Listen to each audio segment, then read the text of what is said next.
a final word. Are you going to Tottenham or not? I'll be there on Saturday, definitely. Thank you. Good line.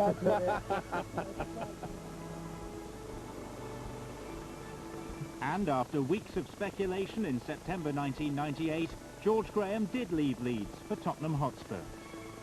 We went to play Maritimo, I think, in Europe. The atmosphere out there wasn't great with the fans, and I think the board and George were, you know, I wasn't being informed, but looked to be arguing about things, or arguing about him leaving.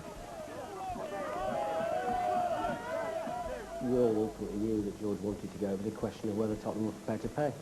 And it was 2 days before the Madeira game that Alan Sugar and I agreed a deal. And the deal was that as long as he paid the amount of money stipulated in the contract, and that it wasn't announced publicly till after that game in Madeira. Out in Portugal, the pressure of keeping the secret was starting to get to Graham. I'll speak about the game and I'll answer one question. Right, I'm not going to go on and on and on and on. One question about the game, is that? Or one question plus? No, I'm not. No.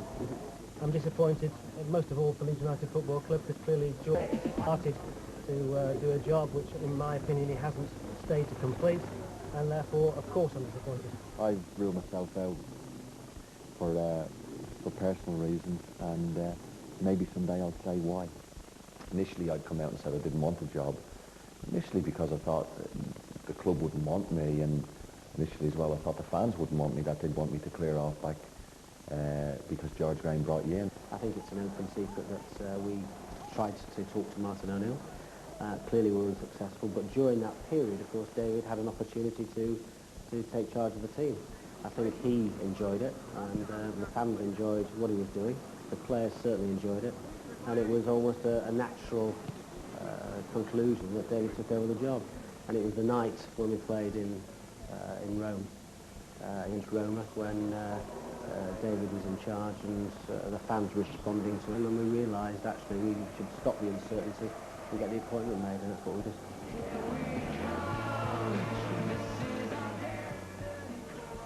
Coming back from Rome, there's an announcement that Martin O'Neill is staying at Leicester, and getting off the plane at Leeds, the chairman said to me, "Where are you going now?" And I thought, something's up, I might have a chance of getting this job. And went to David's house, and that was the most difficult thing. I thought he'd jump at it, and he said he wanted a few days to think about it, which I have to say caught me by surprise, because I thought he'd be very grateful for the job, and David said, well, you know, you've had a few weeks to think about it, I'll have a few days to think about it as well.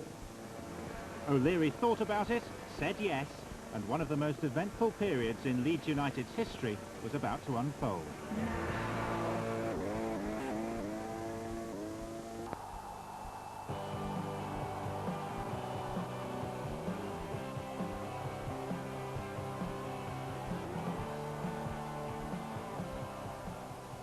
I wanted to take Leeds to another level then.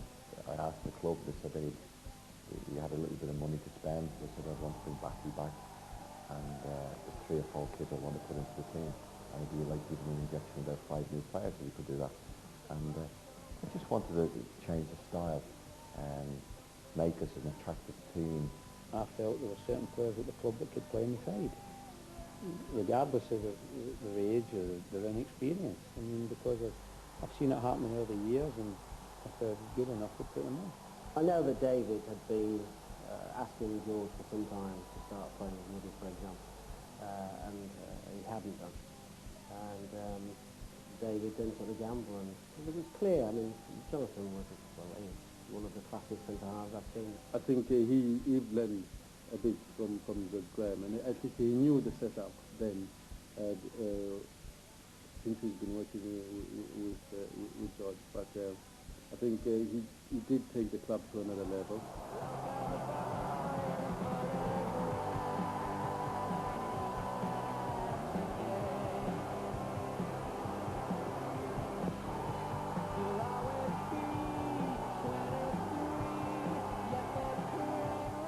By January 2000, Leeds were top of the Premiership and confirmed their status as a growing force in English football with a 5-2 FA Cup win at Manchester City.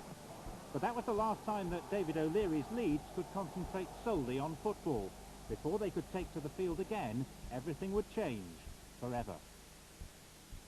Two young Leeds United and England footballers, Lee Bowyer and Jonathan Woodgate, were arrested today over an assault on an Asian teenager in Leeds city centre last week. You get a phone call. The phone call didn't suggest it was serious or the seriousness of it. And I wasn't quite sure what to do. I phoned David and said, should I fly straight back? And I don't think he understood the seriousness of it. The first couple of years it was a pleasure to manage Leeds, and we become everybody's favourite. And I think over that period, while we kept qualifying for Europe and doing exceptional under the circumstances, that put us back a long way football-wise and public relations-wise, that Peter Ridsdale and everybody worked so hard for. Despite criminal proceedings hanging over Bowyer, Woodgate and another first-team player, Michael Dewberry, Leeds reached the UEFA Cup semi-final. Their opponents were Turkish champions Galatasaray, and on April the 5th, 2000, Leeds United's players and fans flew out to Istanbul. English teams playing European ties in Turkey had always expected a rough reception, but this was different. On that fateful night, the eve of the match, 2 Leeds supporters were murdered. Suing the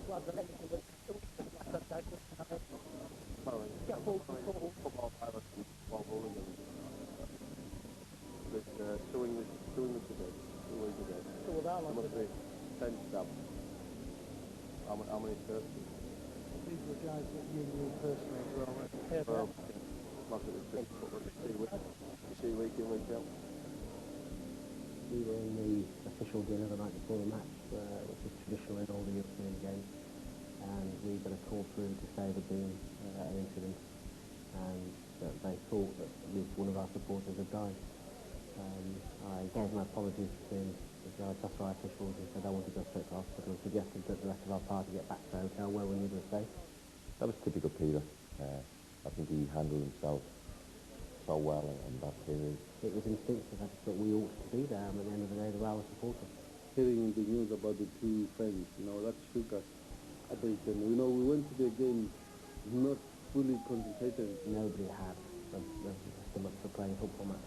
I mean, you just have to look at the Turkish supporters, you just have to look at the way the players are treated by the police, the way all our fans are treated by the police. Nobody wanted to be there. It was the most intimidating experience I've ever witnessed in my life in a football ground, and I was sitting beside it. It's horrible.